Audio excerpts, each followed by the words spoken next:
sack. No, gets away. He runs, gets away again, goes to the 40, gets away again to the 35. Hungry dogs run faster. What is good, everyone? Welcome back to Having Juice with OJ. Today is another episode where we're going to talk a little bit about the Eagles, a little bit about the Phillies, maybe a couple of the other games that happened that we thought were interesting. I am here again with my boy Juan. What's good, bruh? What's going on, people? How was your weekend? It was good. Anytime Eagles win, always brings a nice mood throughout the week, so we'll take it. Even with that type of win? Even with that type of win, man. Even with that type of win. Win is a win. It wasn't pretty, but Yeah. when you walk out of there, when you walk out of a hostile environment like New Orleans, we talked about it, that team was buzzing. Defense played lights out. I got reasons to be upset, but at the end of the day, a win is a win. 2-1. You got another tough game this weekend with the Buccaneers. But yeah, I liked it. Yeah, you liked it? What was your favorite part about the game? Who do you think stood out the most? I mean, obviously, you got to say Saquon Barkley. And Goddard. Saquon for sure. Well, yeah. Saquon for sure, but Goddard, 10 for 170, that huge play at the end. Goddard's definitely the guy, I think, that stepped up. You lose Smitty in the fourth quarter, no A.J. Brown. Brandon Covey gets hurt. You don't really have many options, and the one guy that's there stepped up, and I love to see it. I've always been a big fan of Dallas Goedert. I feel like he kind of gets forgotten about in this offense, and this week kind of showed you that he can be a focal point if you need him to be. Him and Saquon as a 1-2 was filthy. Saquon, obviously, it's hard to sit here and say get him more touches when he's second in the league in touches, but at the same time, get him more touches, man. He's gashing them. But I get, it's early in the season. We want to kind of keep him at bay for a little bit. But Goddard's definitely the guy that stood out to me. Yeah, I would totally agree with you there. 170 yards from a tight end is something that does not happen that much in this league. No. The only thing you got to worry about him is he going to stay healthy. I mean, that's always going to be an issue. But other than that, the Saints defense could not stop him. I mean, his yards after catch was absolutely insane. I mean, he was just running past these guys who are supposed to be the fastest in the league, by the way. Yeah. The one thing I got to say about get Saquon Barkley more touches, there's a lot of chirp, there's a lot of talk, slow down his touches. Because there can be a time where Saquon Barkley becomes Saquon Barkley and gets hurt again or gets these stints of injuries that can cause issues. What do you say to those Philadelphia fans that are saying that? We're talking about football here. Yeah. We're talking about a game of violence and war. I mean, I understand wanting to keep the guy healthy, but running backs are running backs. You get them the ball. When you pay a guy that much money, you get him the ball. When your offense isn't necessarily clicking, like they're marching down the field on Sunday. Jalen's stats, 29 for 38, 311 yards. Like they're marching down the field, but then they're not scoring. And I feel like they get in these moods where they're just pass happy. And maybe it's not Saquon. Maybe you don't get Saquon the ball more. But I'd like to see a bit more of a rushing attack for the Eagles. Be a bit more balanced, I guess. The designed runs for Jalen aren't working right now. 1,000%. Teams are just bringing a safety down or they're bringing a linebacker down. And his whole job is to make sure Jalen can't run. And so Jalen, I'm looking here, no other running backs really had carries. Not a single one. Right? Not a single one. So maybe if it's not Saquon, get other running backs involved, maybe run the ball a bit more. But I don't think you need to tone down Saquon's touches. 17 carries for 147. I mean, I want him touching the ball at least 20 times. That's how I feel about it. He had 4 catches, so 21 touches in the game. I'll take that. But including receptions, there's no reason that Saquon shouldn't be touching the ball 25 to 30 times, in my opinion. Yeah, I would totally agree, especially when you got A.J. Brown out. Yeah. Especially with Devonta now, with whatever happened with him. I mean, that crack was absolutely abysmal. Dirty. Yeah, but we'll get to that at the very end of this conversation. Derek Carr, everybody was like top 3 in the league. Obviously, that's what people always do. They're going to gas up. But Derek Carr, 14 for 25, 142 yards, 1 passing touchdown, 1 interception, 2 rushing for 3 yards. What do you think about his performance? I mean, I think it showed that the Eagles defense can do something. We talked about it last week where the Eagles defense showed up. Like they gave up the touchdown on the last drive and it put a complete damper on things, but They held the Falcons to field goals, and then this week you saw them. The defense was pretty dominant. Jalen Carter, I should have mentioned him when he brought up who stood out. Jalen Carter was a stud on Sunday, an absolute stud, just in the backfield all game, batting balls down, stopping the run, running his mouth. Like, I love it. So that defense showed me that they're legit, man. And Quinyon Mitchell, I called the interception. He was that close to one. It literally looked like he dropped it on purpose almost. Like, he jumped the route perfectly. He had it, like here. And it just kind of falls out of his hands. That's why he's not a wide receiver. That's what they say. That's very true. But I thought the defense looked great. First drive was a bit rough. They kind of marched down, kicked the field goal. But after that, you saw it was just stout. I don't mind giving up field goals. That's what we're used to at this point. We talk the bend don't break. It's infuriating, but it can keep you in games too. When you saw that this week, so the defense showed me that they're pretty legit, man. Yeah. I mean, something else that I saw during this game was the fake tush push. I didn't like it at all. I mean, if you're gonna set up for the tush push, do it. Just do it. Yeah, just do it. Like, there's no point to be running like a sweep, like Saquon all the way to the side. Like, that's just, you don't got enough people. Like, everybody's clogged in the middle. Like, I just don't think it works. What were your thoughts on the fake tush push that they tried to do a couple times? Kick the field goal is my original thought. I mean, okay, take the points. I mean, we've been saying this forever. We talked about it last week, man. Take your points. You could have kicked 2 field goals, giving you 6 points. That, again, we talked about it with Dan Campbell. If it works, then it looks great. But it's not working right now. Yeah, it's not working. You have a great kicker. Let your kicker put points on the board. But back to your point, the fake tush push, I agree. Just go for it. There's a reason Jalen squats 600 pounds, Saquon squats 600 pounds. You know, just push forward. Push their legs. I don't like trying to get cute and trying to get pretty with it all. Like, run this tush push a couple times, make them stop it, and then try something like that. Then you bounce it outside. Because teams are prepared now. You ran it a couple times last year with pitches and sweeps and things like that, or bouncing Jalen on the outside of it. So teams know what to look for now. They're more prepared for a tush push, which is, in my mind, like, okay, you know what's going to come. Let's stop it, right? Let's see if you can stop this and not give them the chance to even, like, make a tackle on the outside. Push straight through, man. There's a reason that you're so good at it. Yeah, 1,000%. There was something at the end of the game, or late in the fourth quarter, that happened with Devonta Smith that I want to harp on, that I want you to talk to some Saints fans about real quick. That was a very, very dirty hit. Yeah. I mean, he's going forward slowly. His arms locked in. Somebody comes in, plows him, hits his helmet off. As soon as he's on the ground, number 98 comes over, bulldozes his body on top of Smitty, and then what it looks like spits on him or spits next to him. What do you got to say to the Saints fans and the Saints players after that bullshit? That's some of the dirtiest shit I've ever seen, man. There's no place in football for something like that. But all 3 of those, right? Forward progress is stopped. You come in and you take his head off. That should have been a flag. You don't throw a flag on that. And then, right, Peyton Turner comes in, throws a shoulder while he's basically already on the ground, motionless.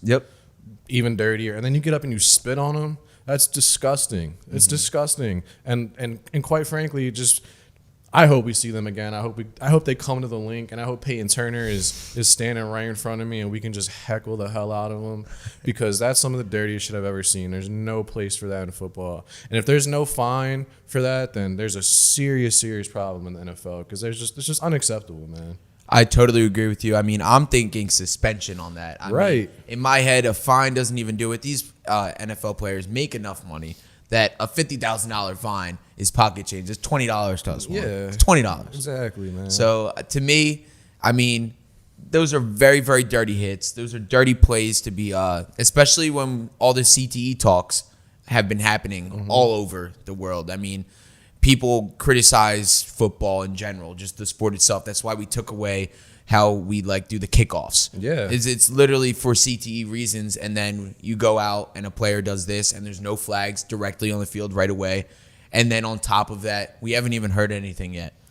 No, I haven't heard anything about Smitty. Peyton Turner was the guy that bulldozed him and then allegedly spit on him. Came out and was basically, you guys are reaching. I would never do nothing like that. Y'all are clowns. And it's like, you very clearly get up and something comes out of your mouth right over Smitty. And I agree with you, man. A fine is not enough. A suspension should be brought upon. And then in the same breath, football is football. Linemen are linemen. But Trevor Penning running Slay into the bench, like, Yeah. there's that cliche of, like, pick on somebody your own size, right? Run a linebacker into the bench. Yeah. Then I got some more respect for you. You're running a Darius Slay who doesn't like to tackle. You're running him into the bench and getting him hurt. Like, the shit like that just can't happen, man. Saints played some of the dirtiest football I've ever seen. And then they want to get mad when Jalen Carter's chirping them at the end of the game. He just dominated you. Yeah. Like, shut And your they were mouth. holding him the whole game. Oh, my The whole God. game they held him. Oh, my gosh. Shut your mouth and take your L. You thought you were going to blow us out, and you didn't. You could barely score any points. Number 1 ranked offense in the league. Did absolutely nothing. So your defense got pissed off, and I understand that, but it's bullshit. It's bullshit, and if Smitty's out for an extended period of time because of something like that, then there's serious, serious problems. And like I said, I hope the Saints come back to the link for a playoff game. It's going to be rowdy. Yeah. Rowdy. Because they just started a beef that they didn't even really – they weren't ready for. I don't in think all they want the honesty. smoke with Philly fans I don't right think now. so, man. And I'm hearing stories about, like, how we took over New Orleans and everything like that. So, yeah, you guys don't want to come up here. Yeah, I mean, and also there was in New Orleans, to bring up New Orleans real quick, I think there was almost an 18 and 19-day stretch of absolutely no murders in NOLA. And then as soon as they lost, It ended? there was a murder immediately that happened, like that same night, I believe. So, I mean, I don't know. Derek Carr, you got to go out there and start balling again so you can turn down the murder rate over there, seriously. But anything else you want to harp on about that Eagles-Saints game that we did not already cover, really? I just think end of last week, right, I sat here and I had a message for Vic Fangio, and he delivered. Vic Fangio made adjustments, and the defense looked great. This offense looks so pedestrian right now that it's hurting my mind. It's so frustrating to watch because they'll march down the field and then get nothing out of it. So I need Sirianni, I need Kellen Moore to get this offense back on track. And I understand you're a bit injured right now, but 15 points. 15 points is just not going to cut it, man. You're playing another good defense this week, another high-powered offense this week, and you're going to have, again, we talked about it. Defense came out and kicked somebody in the mouth on Sunday. Is the offense going to do it? That's the only thing I really got to harp on is the offense has got to pick it up, got to get it together. Yeah, and actually, what do you think about the Jahan Dotson signing at this point now? I think it's fine depth-wise. I was never expecting him to, like, fully contribute. I thought that he would be a good wide receiver 3, but I don't know how that's looking. it's right not now. looking great right now, in all honesty. But in the same breath, I don't know who else is out there as a better option. Paris Campbell. Paris Campbell, right, who they had already signed. Yeah. They signed Devontae Parker, already who had. decided to retire Yeah. right as training camp started. So that's like an addition by subtraction. I don't want anybody here that doesn't want to be here. But John Dodson, he is what he is. I expected a little bit more out of him. I agree. I'm not going to lie. No, I agree. I thought he had a higher ceiling than he has. I mean, obviously. And his floor, I thought, was a little bit higher than what it is. Yeah. So that's what I would have to say about him.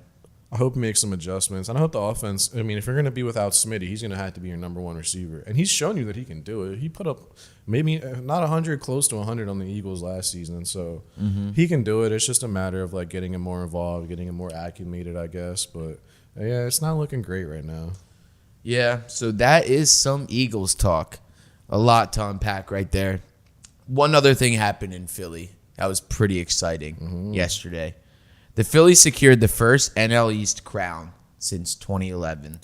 That team looks electric, I'm not going to lie. Even when they were spraying the beers, the champagne, it just looks so good. They're so excited to be there. Yeah. What do you think about the Phillies right now? Red October is almost here. Ooh, one of the best times of the year, man. When the stadiums are both full, it's just there's nothing like it, man. There's nothing like Xfinity Live's packed out of its mind the parking with both lots, fans. man. Like it's a great time. But the Phillies, pitching is going to be key. The bats, they're so inconsistent, man. You had a rough series against the Mets, and then you looked pretty good yesterday. I'm really hoping it's not one of these, like, they win every game at home, lose every game away. But when you've got Wheeler, Nola, Ranger, and Christopher Sanchez, I think that you're gonna be in games at least. They're not the type of pitchers to knock you out of games early. It's all gonna depend on the bats, I think. And the lineup is there. It's just a matter of where are they going to feed off of the crowd? Are they gonna show up? Or is Trey Turner going to play well? Is Harper going to be playoff Harper? All that is huge, and it really, really hangs big on the city of Philadelphia right now. Yeah, for me, I really need Bryce to step up, which the thing is, we assume he will. When it comes to playoffs, he just gets electric. So I'm like, I don't really harp on that too much because I assume that I'm going to see that Bryce Harper. The guys that you really need, I think, you need Nick Casty to really keep it up, keep this energy going with this team. You need like an Alec Boehm who's going to like do his job. Bryson Stott's got to do his job. Yeah. You need these like smaller key players to do their thing on offense, which will then like make the Bryces and the Treys and the Schwarbers really just like build off of that energy. Yeah, so, I agree. Yeah, so like I really believe like that lower half of the lineup, the 5 through 9, like even 5 through 8, just need to step it up. I need to like show that resilience when they're up to bat, like fighting pitches, like making those like boom hitting those doubles. So that's what I see that needs to happen with this team. Something that actually Schwarber just accomplished was he became the first Phillies player since Ryan Howard with consecutive 100 RBI seasons. That shows you how bad we've been, man. Jesus Christ. Yeah, so I saw that come up when I was looking at some talking points today, and I had to bring it up to you. That's a long time. That's a long since time. Ryan Howard for that, and it's 100 ribbies. Like that's what I'm saying. Man. That's not that bad. You had Brent Rooker this year on an awful A's team put up over 100 RBIs. And I love Brent Rooker. I think he's a great player, very underrated guy. Yeah, baller. But that kind of shows you, right, like how poor these Phillies teams have been. But I agree with your point on the lower half of the lineup. Those are going to be the guys that are going to get pitches to hit, right? When you've got Casty that's sandwiched between two good hitters, it's like a pick your poison kind of thing. Yeah.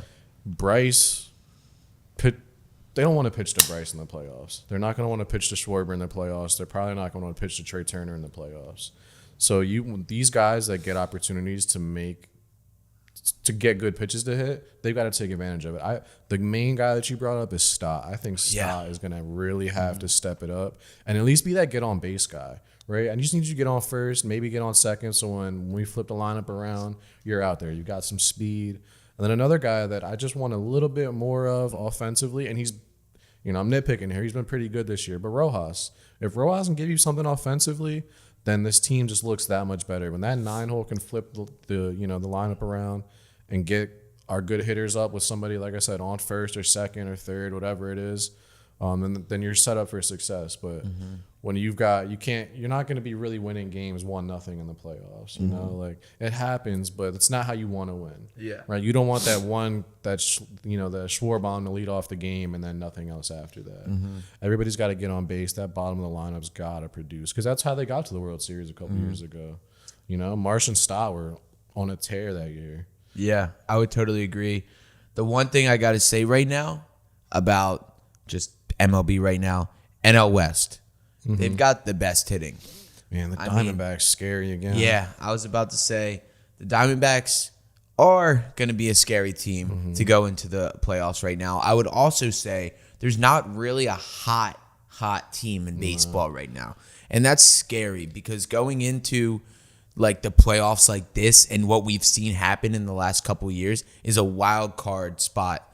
Like just they come up and they make it all the way to their like divisional title. What do we think about this? I hate to say it, but you're describing the Mets right now, unfortunately. I know. You're describing the Mets. The Mets are on a tear. They are. The Mets have a solid lineup. They've been together for a while.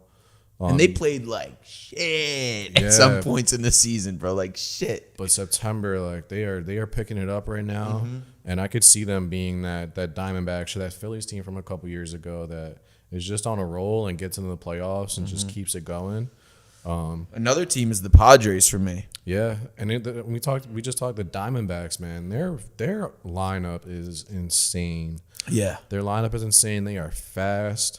They've got to get the pitching together, but when you're putting up 8 runs a game, almost, it's like pitching can only it's important, but they're putting up the runs to support it. So But the Mets scare me. I won't even lie. Just watching the Phillies play the Mets are they're figuring it out, and that's scary for me.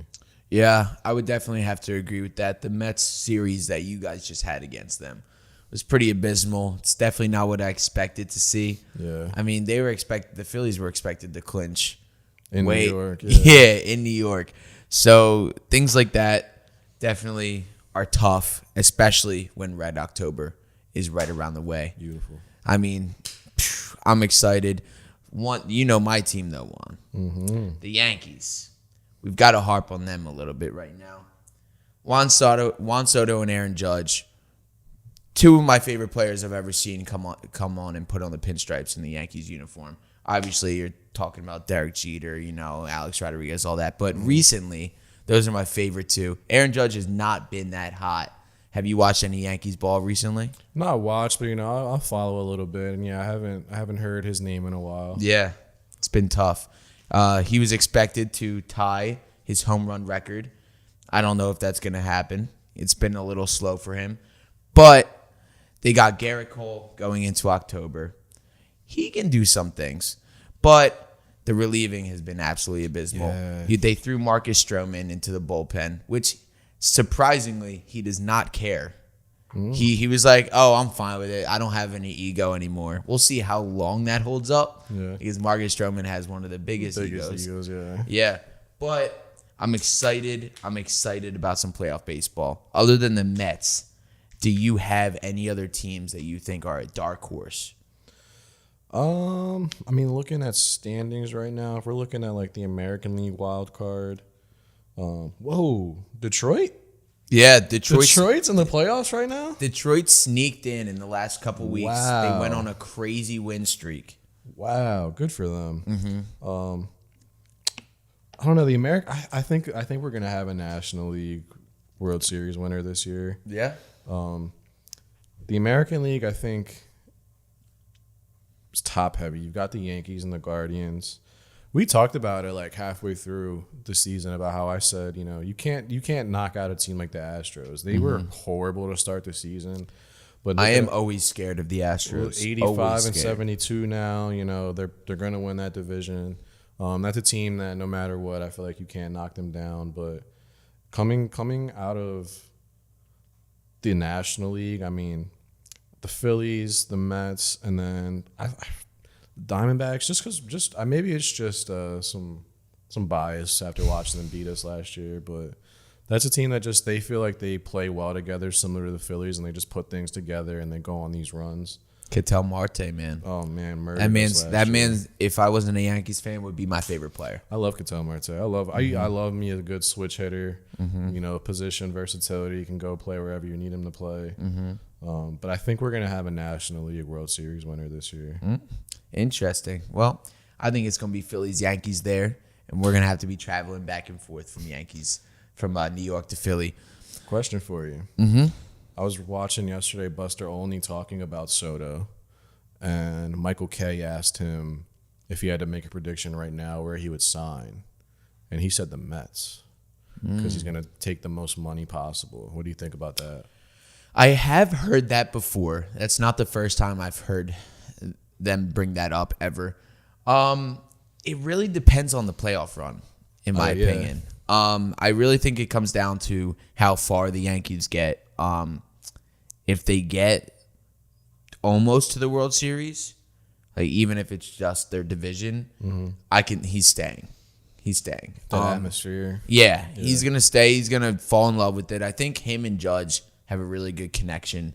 I think he loves playing alongside Judge because you know what you get. Yeah. Like you don't really know what you get when you go to the Mets. And the one thing about Soto too is what he said growing up as a Dominican. Just all you hear is how good the Yankees are. Right. Like over in the DR. That's all you ever hear. Yankees, Yankees, Yankees. So all those players, all they want to do is play for the Yankees. And then you get that chance and you get to be during like the roll call on field. They love that stuff. Yeah. Where you've got the fans screaming, Soto, all that. And he turns around, throws up his hand. Everyone goes wild. Those type of things don't happen in all stadiums. One stadium it definitely doesn't definitely doesn't happen in is the Mets Stadium. Yeah. Their fan base is a little weak, fair weather. Now they're going to come out of the closet. Everybody's so excited for the Mets now. If we're first round exit, second round exit, yeah, he'll probably take all the money in the world because he's going to get a big contract. But if we go past that, it's curtains. He's staying a Yankee forever. I think it'd be hard for me. Like if I was in Soto's shoes, right? I'm a lefty power hitter, and what is Yankee Stadium, like 322 to right field? It's definitely easier to hit it out of right field. And Citi Field's a fairly pitcher-friendly ballpark. I would think about stuff like that too. New York, you're going to be paying a massive tax on that $500 million contract, but like, you know, I don't think he's too really worried about that.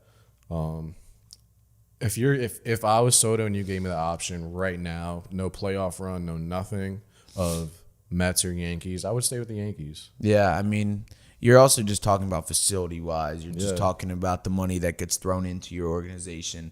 You're going to want to play with the Yankees. I mean, the Mets are piss poor. Yeah, man. Yeah.